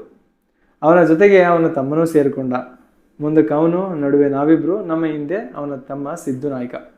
ಅವರಿಬ್ಬರೂ ಹಿಡಿದ ಸೂಡಿಗಳ ಬೆಳಕಿನಲ್ಲಿ ನಮ್ಮ ಪ್ರಯಾಣ ಮುಂದುವರಿಯಿತು. ಕತ್ತಲಲ್ಲಿ ಹರೆಯುವುದು ಗಿರಿಯುವುದು ಇರಲಾರ್ದೆ ಎಂದ ಜನ್ನ. ಇದ್ದರೆ ಇರುತ್ತದೆ ಎಂದೆ ನಾನು. ಅಂತೂ ನನ್ನ ಮಿತ್ರನಿಗೆ ಪಯಣದ ಆಯಾಸದ ಜೊತೆಯಲ್ಲಿ ದಾರಿಯ ಭಯವೂ ಇತ್ತೆಂಬುದು ಸ್ಪಷ್ಟವಾಯಿತು. ಅಣ್ಣು ಒಂದಿಷ್ಟು ಆಯಾಸವಾಗದಂತೆ ಸೂಡಿ ಬೀಸುತ್ತಾ ಹೆಜ್ಜೆ ಹಾಕ್ತಿದ್ದ. ನಾವು ಅವನ್ನ ಅನುಸರಿಸ್ತಿದ್ವು. ಕಾಡು ಮುಗಿದು ಬಯಲಿನ ಸೆರಗು ಬಂತು. ಒಂದಿಷ್ಟು ಧೈರ್ಯ ಹೆಚ್ಚಿ ಜನನ ಬಾಯಿಯಿಂದ ಇನ್ನೂ ಭಯವಿಲ್ಲ ಎಂಬ ಮಾತು ಹೊರಟಾಗ ನಾನು ಅಂದೆ, ಅಷ್ಟು ಪುಕ್ಕನಾಗಿದ್ದರೆ ಉಮೇದಿನಿಂದ ಹೊರಟದ್ದು ಯಾಕೆ ನೀನು? ಸ್ಥಳವನ್ನು ನೋಡುವ ಆಸೆಯಾಗಿ ಕಾಣಲಿಕ್ಕೆ ಚಂದವಾಗಿಯೇ ಇತ್ತು, ಆದರೆ ಅಂಥ ವಿಶೇಷವೇನಿರಲಿಲ್ಲ. ವಿಶೇಷವಾಗಿ ಕಾಣಿಸೋದಕ್ಕೆ ಏನು ಬೇಕಿತ್ತು ನಿನಗೆ?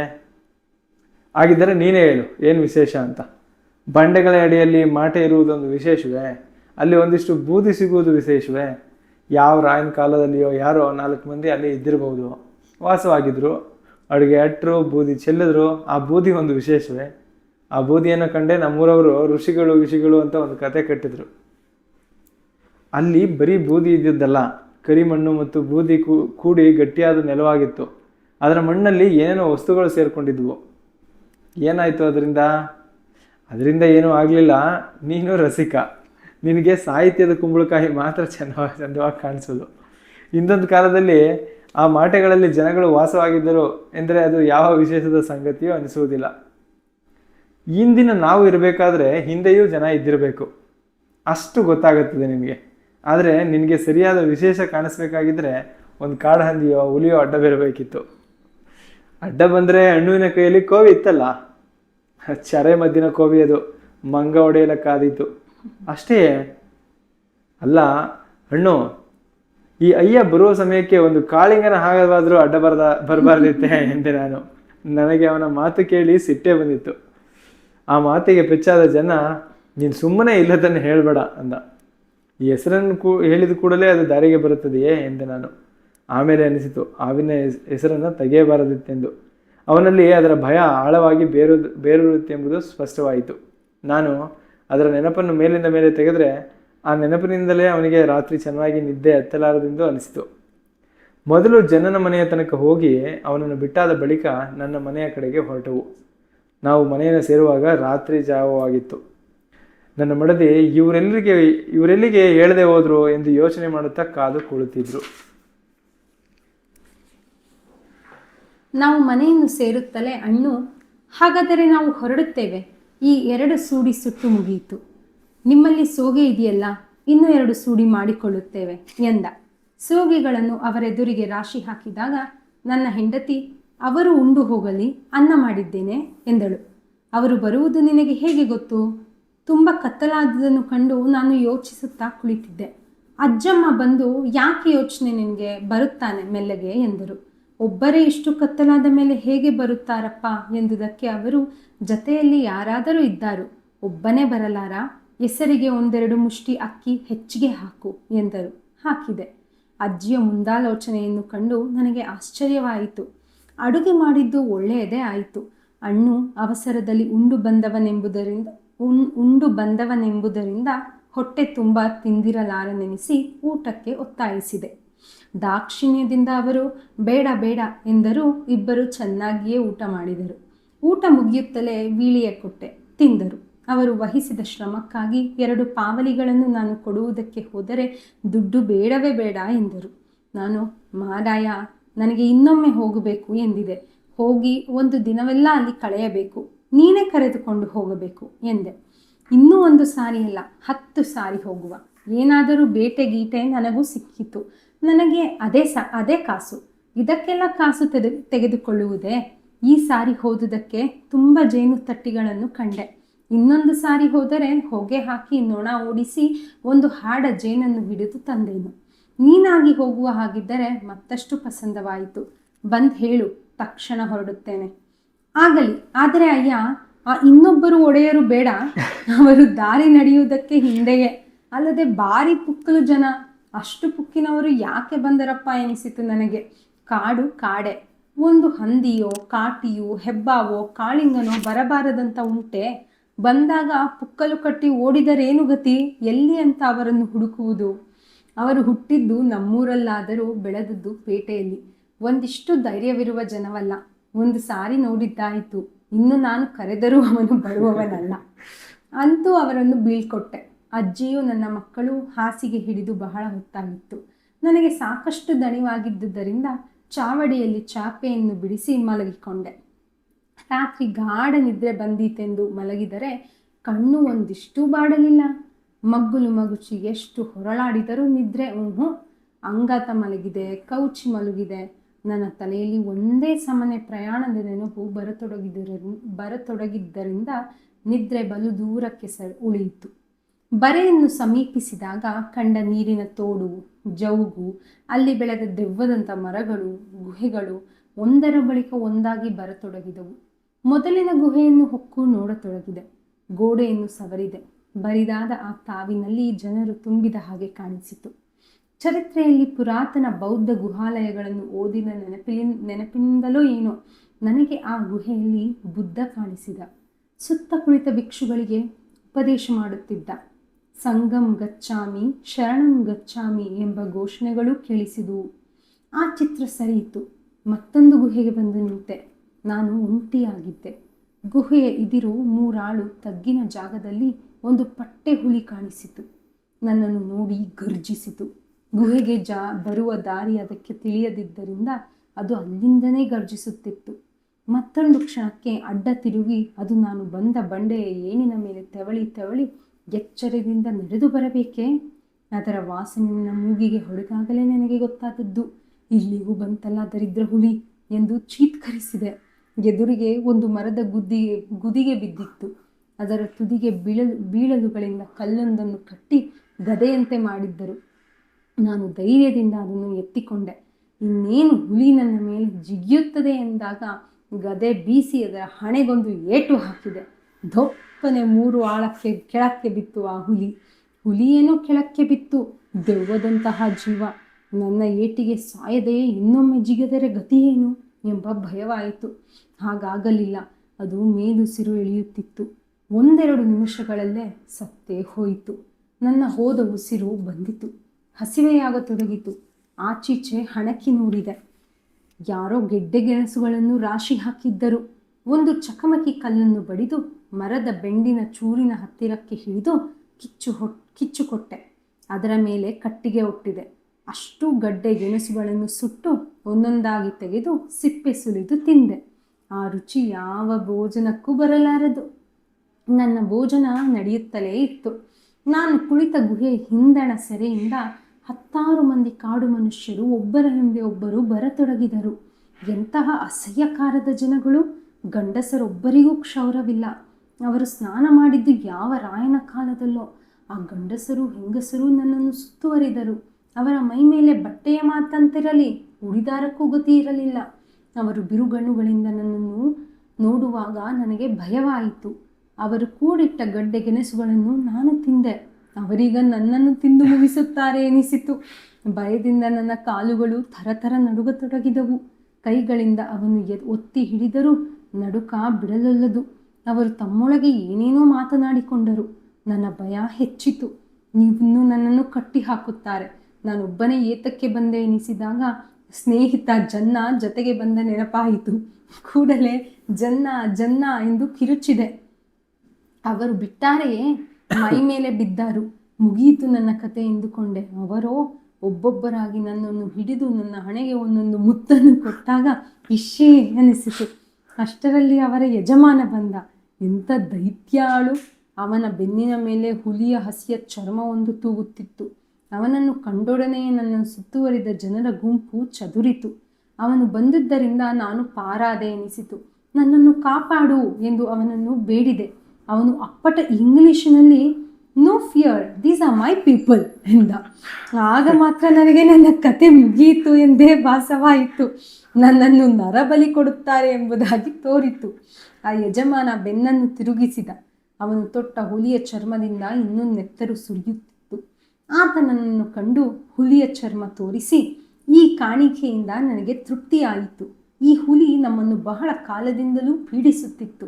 ನೀನು ಅದನ್ನು ಬರಿ ಕೈಯಿಂದಲೇ ಕೊಂದು ಬಿಟ್ಟೆ ಎಂದಂದು ನನ್ನ ಕೈಯ ಮೇಲೆ ಒಂದು ಕೊಂಬಿನ ಚೂರನ್ನು ಇರಿಸಿದ. ಅದು ಯಾವ ಕೊಂಬೆನ್ನುತ್ತೀರಿ? ಅದೇ ಸಂಜೆ ನಾನು ಆ ಗವಿಯಲ್ಲಿ ಸಂಪಾದಿಸಿದ ಜಿಂಕೆಯ ಕವಲುಗೊಂಬಿನ ತುಣುಕು.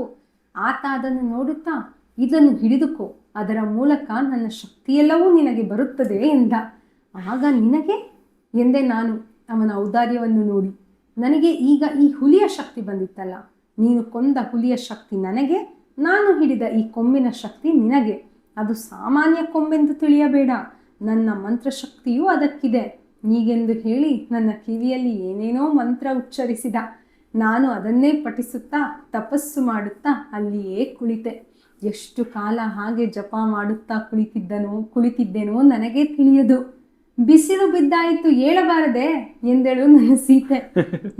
ನಡೆದು ಆಯಾಸವಾಗಿತ್ತು ಎಂದು ಕಾಣುತ್ತದೆ. ಇಷ್ಟರ ತನಕವೂ ನೀವು ಇಷ್ಟು ಹೊತ್ತು ಮಲಗಿದವರಲ್ಲ ಎಂದಳು. ಇಡೀ ರಾತ್ರಿ ಒಂದು ಚೂರು ನಿದ್ದೆ ಹತ್ತಲಿಲ್ಲ ನನಗೆ ಮಾರಾಯ್ತಿ ಎಂದೆ ನಾನು. ಓಕೆ, ಚೆನ್ನಾಗಿದೆ. ಈ ತರದ ಕನಸು ನನಗೆ ಸುಮಾರು ಬಿದ್ದಿದೆ. ಹೌದಾ? ನಾವು ನೀವು ಗುಹೆಗೆ ಹೋಗಿರ್ಲಿಲ್ಲ ತಾನೆ? ಬೆಟ್ಟಕ್ಕೆ ಹೋಗಿದ್ವಿ. ಬೆಟ್ಟಕ್ಕೆ ಬೆಟ್ಟದ ಮೇಲೆಲ್ಲ ಓಡಾಡಿದ್ದು ಕತ್ಲೆಯಲ್ಲಿ. ಇದಕ್ಕೆ ನಮ್ಮೂರ ಹತ್ರ ನಮ್ಮ ಮನೆ ದೇವ್ರ ಬೆಟ್ಟ ಇದೆ, ಒಡೆಮಲ್ಲೇಶ್ವರ ಬೆಟ್ಟ. ಶಿವರಾತ್ರಿ ಬಂತು ಅಂತಂದ್ರೆ ರಾತ್ರಿ ಅಲ್ಲಿಗೆ ಹೋಗ್ಬಿಡ್ತೀವಿ. ಬಟ್ ಹುಡುಗರೆಲ್ಲ ಹುಡುಗಾಟ ಅಲ್ವಾ, ದೇವಸ್ಥಾನ ಬಿಟ್ಟು ಇನ್ನೂ ಮೇಲೆ ಹತ್ಕೊಂಡು ಹೋಗಿರ್ತಿದ್ವಿ. ನೈಟ್ ಹೋಗಿರ್ತಿದ್ವಲ್ಲ, ಅವ್ರು ಹೇಳ್ತಾರ ಸುಡಿ, ನಾವು ಆ ಥರ ಏನಾದರೂ ಬೆಂಕಿಗೆ ಇದು ಮಾಡಿಕೊಂಡು ಹೋಗಿರ್ತಿದ್ವಿ. ಒಂದ್ಸಲ ಏನಾಗಿತ್ತು, ಎಲ್ಲರ ಹತ್ರನೂ 2-3 ಬೆಂಕಿ ಪಟ್ಟಣ ಇಟ್ಕೊಂಡು ಹೋಗಿರ್ತಿದ್ವಿ. ಇವಾಗ ಆ್ಯಕ್ಚುಲಿ ಅದನ್ನೆಲ್ಲ ನೋಡಿದ್ರೆ ಬೇಜಾರಾಗುತ್ತೆ, ಬೆಟ್ಟಕ್ಕೆಲ್ಲ ಬೆಂಕಿ ಹಾಕೊಳ್ಳೋದು ಅದೆಲ್ಲ. ನಾವೇನು ಮಾಡ್ತಿದ್ವಿ, ಆ ಟೈಮ್ಗೆ ಎಲ್ಲ ಒಣಗಿರುತ್ತಲ್ಲ, ನಾವು ಹೋಗೋ ದಾರಿಯಲ್ಲಿ ಅಕ್ಕಪಕ್ಕದಲ್ಲೆಲ್ಲ ಬೆಳಗ್ಗೆ ಬೇಕಲ್ಲ, ಫುಲ್ ಕತ್ಲೆ ಆಗಿರುತ್ತೆ, ಹಚ್ಕೊಂಡು ಹೋಗಿರ್ತಿದ್ವಿ. ಹೋಗುವಾಗ ನಾವು ಟೋಟಲ್ ಎಷ್ಟು ಬೆಂಕಿ ಪಟ್ಟಣ ಇದ್ದಾವೆ ಏನೋ ನೋಡ್ಕೊಂಡಿಲ್ಲ, ಹಚ್ಕೊಂಡು ಹೊರಟೋದ್ವಿ. ಬೆಟ್ಟದ ಹಿಂದೆ ಹೋಗ್ಬಿಟ್ವಿ. ಅಲ್ಲಿ ಹೋಗ್ತಾ ನೋಡ್ತೀವಿ ಎಲ್ಲರ ಹತ್ರ ಬೆಂಕಿ ಪಟ್ಟಣ ಖಾಲಿ. ನಾವು ಬೆಂಕಿ ಹಚ್ಕೊಂಡ್ಬಂದು ಸ್ವಲ್ಪ ದೂರಕ್ಕೆ ಅದೆಲ್ಲ ಹುರಿದು ನಂದೋಗಿತ್ತು. ಒಂದು ಟೈಮ್ಗೆ ಐ ಥಿಂಕ್ ಅರೌಂಡ್ 3-4 ಗಂಟೆ ಮಾರ್ನಿಂಗ್ ಅಂತ ಅನ್ಸುತ್ತೆ. ಫುಲ್ಲು ಕತ್ಲೆ, ಕಾಡು, ತುಂಬಾ ದೊಡ್ಡ ಕಾಡು. ಬೆಳಿಗ್ಗೆ ಹೊತ್ತು ಸುಮಾರು ಸಲ ಹೋಗಿದ್ದೀವಿ. ಅಲ್ಲೆಲ್ಲ ಒಂದು ಸ್ವಲ್ಪ ಏನದು ತಿನ್ನುವಂಥ ಸುಮಾರು ಇವು ಇದ್ವು ಹಣ್ಣುಗಳು, ಅಂದರೆ ನಮ್ಮ ಕಾಡಿನಲ್ಲಿ ಈ ಥರದವು. ಅವಾಗ ಏನೂ ಕಾಣ್ತಿಲ್ಲ, ಎಲ್ಲ ಕತ್ಲು, ಮರಗಳೆಲ್ಲ ದೆವ್ವ ಥರ ಕಪ್ಪಿಗೆ. ಮತ್ತೆ ಅವಾಗವಾಗ ಅಲ್ಲಿ ಇರೋ ಪ್ರಾಣಿಗಳು ಸದ್ದು ಮಾಡೋದು ಕೇಳಿಸುತ್ತೆ. ಅಲ್ಲೆಲ್ಲ ಆನೆಗಳು ಸಾಮಾನ್ಯವಾಗಿದ್ದಾವೆ, ಕಬ್ಬಾಳು ಈ ಬೆಟ್ಟಗಳ ಒಂದು ಇದರಲ್ಲಿ ಸೆರಗಲ್ಲಿ. ಎಲ್ಲರಿಗೂ ಮೀಟರ್ ಆಫ್ ಒಂದು 7ನೇ ಕ್ಲಾಸು 8ನೇ ಕ್ಲಾಸು ಅಂತ ಅನ್ಸುತ್ತೆ. ಇನ್ನೇನು ಮಾಡೋಕ್ಕಾಗಲ್ಲ, ವಾಪಸ್ ಹೋಗೋಕೆ ದಾರಿ ಗೊತ್ತಿಲ್ಲ, ಬೆಂಕಿ ಪಟ್ಟ ಇಲ್ಲ. ಒಂದು ದೊಡ್ಡ ಬಂಡೆ ಎತ್ಬಿಟ್ಟು ಎಲ್ಲರೂ ಸುಮ್ಮನೆ ಮಾತಾಡಿದ್ರೆ ಗಪ್ಚುಪ್ ಕೂತ್ಕೊಂಡ್ವಿ. ಫುಲ್ ಚಳಿ. ನನಗಿನ್ನ ಚೆನ್ನಾಗಿ ನೆನಪಿದೆ, ಬೆಳಿಗ್ಗೆ 5:30 ಆ ಟೈಮಲ್ಲಿ ಸೂರ್ಯೋದಯ ಆಗ್ತದಂಗೆ ಎಷ್ಟು ವಂಡರ್ಫುಲಿ ಬೆಳಕಾಗ್ತಾ ಹೋಗುತ್ತೆ ಅಂದರೆ ಒಂದು ಸೈಡಿಂದ. ಆಗ ಎಲ್ಲರೂ ಯಾರಿಗೂ ನಿದ್ದೆ ಇಲ್ಲ, ಯಪ್ಪ ಬದುಕಿದ್ವಿ ಅಂತ ನಿಧಾನಕ್ಕೆ ಇಳ್ಕೊಂಡ್ಬಂದ್ವಿ. ಸೊ ಆ ಥರ ಅನುಭವಗಳು ಸುಮಾರಾಗಿದ್ದಾವೆ. ಆ ಥರ ಅನುಭವ ಆದ್ಮೇಲೆ ಕನಸುಗಳು ಬರ್ತಾವಲ್ಲ, ಅವು ಹಿಂಗೆ ಏನೇನೋ ಮಾಡ್ದಂಗೆ. ನೈಸ್, ತುಂಬಾ ಚೆನ್ನಾಗಿದೆ ಇದು. ಕೊನೆಗೂ ಜನ್ನನ ಕೃಪೆಯಿಂದ ಒಂದು ಹೊಸ ಸಾಹಸನೂ ಮಾಡಿದ್ರು. ಸೊ ಜನ್ನ ಮತ್ತೆ ನಂಬ್ತಿರ್ಲಿಲ್ವಲ್ಲ, ನಮ್ಮ ಊರಲ್ಲಿ ಯಾರೋ ಇದ್ರಂತೆ, ಸನ್ಯಾಸಿಗಳೆಲ್ಲ ಇದ್ರಂತೆ, ತಪಸ್ ಮಾಡಿದ್ರಂತೆ, ಏನು ಇಲ್ಲದೆ ಇರೋ ಕತೆ ಎಲ್ಲ ಹೇಳ್ತಾರೆ ಅನ್ನೋ ತರ ಅವನ ಒಂದು ಇದಿತ್ತು. ಬಟ್ ಅವನು ಕೂಡ ಅದನ್ನ ನಿಜವಾಗಿ ನೋಡಿದ್ರೆ ಅದನ್ನ ನೋಡಿದ್ರು ಅವನಿಗೆ ಅದೇನೋ ಸ್ವಾರಸ್ಯ ಅನ್ಸಲ್ಲ. ಅದ್ರಲ್ಲೇನು ನಾವ್ ಹೀಗಿದೀವಿ ಅಂತಂದ್ರೆ ಹಿಂದೇನೋ ಮನುಷ್ಯರಿದ್ರು, ಅದ್ರಲ್ಲಿ ಎಂತ ಸ್ವಾರಸ್ಯ ಅನ್ನೋಂತ. ಅವ್ರಿದ್ರು ಅಂದ್ಮೇಲೆ ಒಲೆ ಉರ್ತಿದ್ರಿಂದ ಬೂದಿ. ಅವನಿಗೆ ಒಟ್ಟಿನಲ್ಲಿ ಒಂದ್ ಒಳ್ಳೆ ಕಾದಂಬರಿ, ರೊಮ್ಯಾನ್ಸ್ ಇರುವಂತ ಕಾದಂಬರಿ ಬೇಕು. ಅವನಿಗೆ ಬೇರೆ ಯಾವ ನಿಜವಾದ ಘಟನೆಗಳು ಸ್ವಾರಸ್ಯಕರ ಅನ್ಸಲ್ಲ, ಮತ್ತೆ ಜೊತೆಗೆ ಬಹಳನೇ ಹೆದ್ರು ಪುಟ್ಲ. ಸೊ ತುಂಬಾ ಚೆನ್ನಾಗಿತ್ತು ಈ ಅಧ್ಯಾಯ. ನಮ್ಮ ಸುಬ್ಬುರಾಯರು ಮತ್ತೆ ಜನ್ನನ ಒಂದು ಅಡ್ವೆಂಚರ್ ಒಂದು ಸಾಹಸ ಈ ಅದೇ ಫುಲ್ ಅದೇ ಇದೆ ಅಲ್ವಾ? ಹೌದು, ಈ ಅಧ್ಯಾಯ ಶುರು ಮಾಡೋದೇ ಅದು. ಹೌದು, ಅದರಿಂದಾನೇ ಶುರು ಆಗೋದು ಇದು. ಸೊ ಇಲ್ಲಿಂದ ಹಂಗೇನೆ ಹೋಗುತ್ತೆ. ತುಂಬಾ ಚೆನ್ನಾಗಿದೆ. ಅಂದ್ರೆ ಅವರು ಅದೇ ಅವನ್ಗೆ ರಾಮಣ್ಣನ್ಗೆ ಅವನ ಇದನ್ನ ಕೊಟ್ಟು ಕಳಿಸ್ತಾರಲ್ವಾ, ಅಲ್ಲಿಂದ ಶುರುವಾಗಿ ಅವ್ರಿಗೆ ಬೇಜಾರಾಗಿ ಬೋರ್ ಆಗ್ತಾ ಇರುತ್ತೆ, ಬೋರ್ ಆಗ್ತಿರುತ್ತೆ. ಜನ್ನನು ಊರಿಗೆ ಬಂದಿರ್ತಾರೆ. ಹಾ, ಮತ್ತೆ ಇದು ಇನ್ನೊಂದು ಇದ್ರಲ್ಲಿ ಮುಖ್ಯವಾದ ಪಾಯಿಂಟ್, ಅವ್ರು ಹುಡುಕ್ತಿರೋ ಶ್ರೀನಪ್ಪ ಜನ್ನನ ತಾತ. ಹಾ, ಕರೆಕ್ಟ್. ಅವರು ಸೋದರ ಮಾವ, ಅಂದ್ರೆ ಸ್ವಂತ ಸೋದರ ಮಾವ ಅಲ್ಲ, ಅವರ ತಂದೆಯ ಮೊದಲನೇ ಹೆಂಡತಿಯ ತಮ್ಮನೋ ಅಣ್ಣನೋ. ಅವರು ಜನ್ನನ ತಾತ. ಸೊ ಅದು ಜನ್ನನ ಭೇಟಿ. ಅವರು ಆಕ್ಚುಲಿ ಅವನನ್ನ ಹುಡುಕೊಂಡು, ಶ್ರೀನಪ್ಪನ ಹುಡುಕೊಂಡು ಇರಿಗೆಗೆ ಹೋಗ್ಬೇಕು, ಅಥವಾ ಅಲ್ಲೇ ಕಮರಪಾಲಯದಲ್ಲೋ ಇರ್ಬೋದು, ಅಲ್ಲಿಗೆ ಹೋಗ್ಬೇಕು. ಮತ್ತೆ ಆ ಕಮರಪಾಲದಲ್ಲಿ ಜನ್ನನ ತಾತನ ಮನೆ ಇದೆ ಅನ್ನೋದು ಇವ್ರಿಗೆ ಗೊತ್ತಿರುತ್ತೆ. ಸೊ ಹೋದ್ರೆ ಬರೋಕ್ ಸಂಜೆ ಆಗುತ್ತೆ. ಇವ್ರ ತಾತನ ಮನೆ ಇರೋದ್ರಿಂದ ಅಲ್ಲೇನಾದ್ರು ಹೋದ್ರೆ ಊಟ ಮಾಡ್ಕೋಬಹುದು ಅನ್ನೋ ಇದ್ರಲ್ಲಿ ಇವನನ್ನ ಫಸ್ಟ್ ಮಾತಾಡ್ಸೋಣ ಅಂತ ಹೋಗ್ತಾರೆ. ಬಟ್ ಅಲ್ಲಿ ಹೋದ್ಮೇಲೆ ಇವನು ಜನ್ನ ಅವ್ರ ತಾತನ ಕತೆ ಎಲ್ಲ ಹೇಳ್ತಾ ಅವರಿಗೂ ಗೊತ್ತಾಗುತ್ತೆ ಜನ್ನನ ತಾತಾನೇ ಶ್ರೀನಪ್ಪ, ತನ್ನ ಸೋದರ ಮಾವ, ನಾಗಿಯ ಒಂದು ಏನು ದುರ್ಘಟನೆಗೆ ಕಾರಣ ಅಂತ ಹೇಳಿ. ಆದ್ರೆ ಅವ್ರಿಗೆ ಒಂದೇ ಒಂದು ತುಂಬಾ ಕಾಣೋದಂದ್ರೆ, ಮತ್ತೆ ಈಗ ನಾಗಿ ಶಪಥದ ಕತೆ ಏನು, ಅವ್ರೆಲ್ಲೋ ಚಿತ್ರದುರ್ಗದಲ್ಲೋ ಎಲ್ಲೋ ಇದ್ದಾರೆ ಅಂತ ಹೇಳ್ತಾರೆ. ನಾಗಿ ಬೇರೆ ಶಪಥ ಮಾಡ್ಬಿಟ್ಟಿದ್ದಾಳೆ, ತನ್ನ ಮಕ್ಕಳನ್ನ ಕರ್ಕೊಂಡು ತೋರಿಸ್ತೀನಿ, ಅವ್ರ ಮುಂದೆ ನಿಲ್ಲಿಸ್ತೀನಿ ಅಂತ. ಮತ್ತೆ ಏನ್ ಮಾಡ್ತಾಳೆ ನಾಗಿ ಅಂತ ಇವ್ರಿಗೆ ಚಿಂತೆ ಶುರುವಾಗುತ್ತೆ. Okay, nice. ಇದು ತುಂಬಾ ಕ್ರಿಸ್ಪ್ ಆಗಿತ್ತು. ಒಂದು ಅಡ್ವೆಂಚರ್. ಇವಾಗ ಅಲ್ಲಿಗೆ ಹೋದ್ರು, ಅಲ್ಲಿನ ಸಾಕಷ್ಟು ವಸ್ತುಗಳನ್ನ ತಂದಿದ್ದಾರೆ. ನೋಡೋಣ, ಅಜ್ಜಿಗೆ ಈಗ ಎಲ್ಲ ಆಲ್ರೆಡಿ ಗೊತ್ತಾಗಿದೆ. ಸೀತೆಗೆ ಹೇಳೋದು, ಅವನೊಬ್ನೇ ಏನ್ ಬರಲ್ಲ, ನಿಧಾನಕ್ಕೆ ಬರ್ತಾನೆ, ಹೆಚ್ಚಿಗೆನೆ ಅನ್ನ ಅಕ್ಕಿ ಹಾಕಿರು ಸಾರ್ಗೆ ಅಂತ ಹೇಳಿ. ಸೊ ಅಜ್ಜಿಗೆ ಹಾಗಾದ್ರೆ ವಿಷಯ ಗೊತ್ತು, ಈ ವಸ್ತುಗಳನ್ನ ಅಜ್ಜಿ ಕೈಗೆ ಕೊಡೋ ಪ್ಲಾನ್ ಇದೆ. ನೋಡೋಣ ಮುಂದಿನ ಸಂಚಿಕೆಯಲ್ಲಿ ಏನಿರುತ್ತೆ ಅಂತ. Thank you so much. Thank you, ಧನ್ಯವಾದಗಳು. वीडियोस बनाने हैं फिल्मोरा है ना,